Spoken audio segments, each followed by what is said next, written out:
Hi, Trevor here, reflecting on life through music. Thank you for stopping by.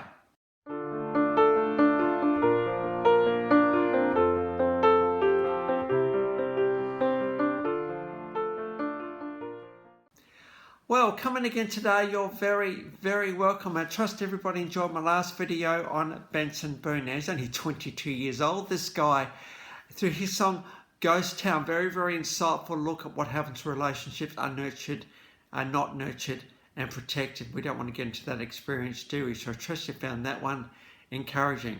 We're going from there to a Moog synthesizer, electronic music pioneer today. His story started in 1922 in Bochum in the Weimar Republic. Now you might be thinking, where's that? Well, it was kind of a self-governing zone in Germany, a bit unique in many, many ways.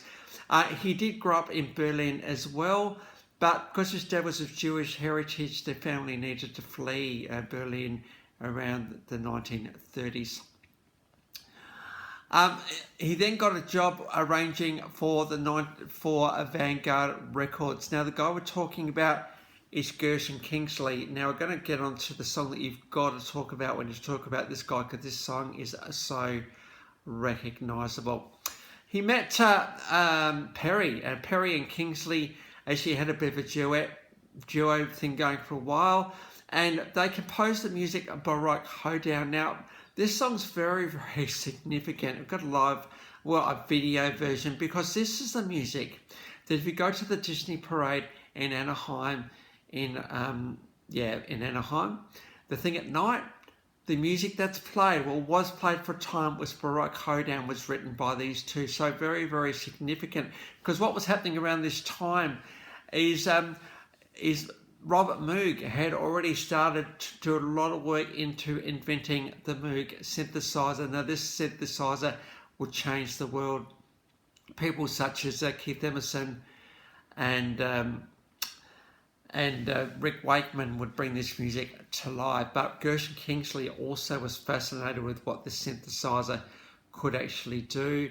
And because of that, he started to compose with the synthesizer. TV themes, including the quiz show The Joker's Wild. But in 1969, out would come the album Music to Moog By. What a great album, title one. And the iconic, ethereal, eternal Popcorn. Pretty iconic the first electronic music hit. Now this song was really just because Gershon was involved in advertising music and did a few things here and there. It was kind of just a bit of a hodgepodge for all of his life experience up to this point. We got 4 clips below. We've got him playing this one on piano. It's pretty good to see that one. We've got a bit of a documentary of how the song came to life as well.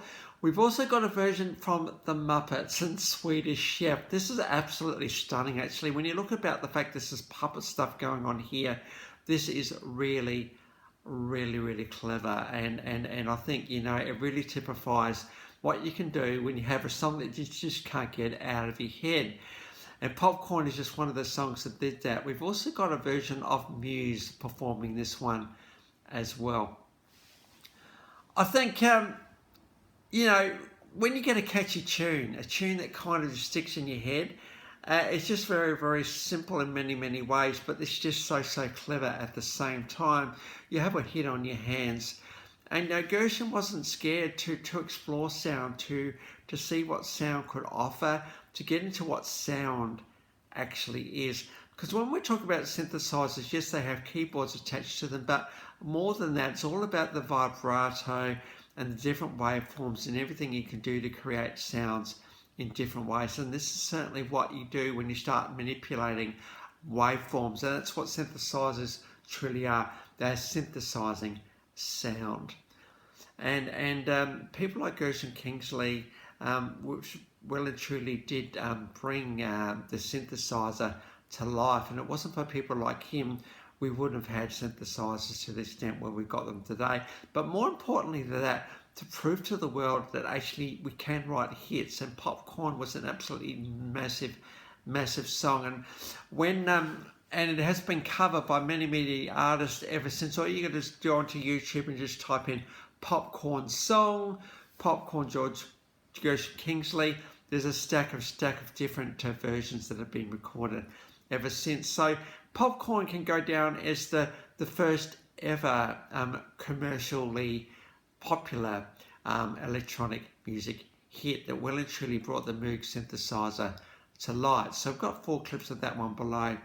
In 1970, out came the album First Moog Quartet, just really a series of works really in many ways.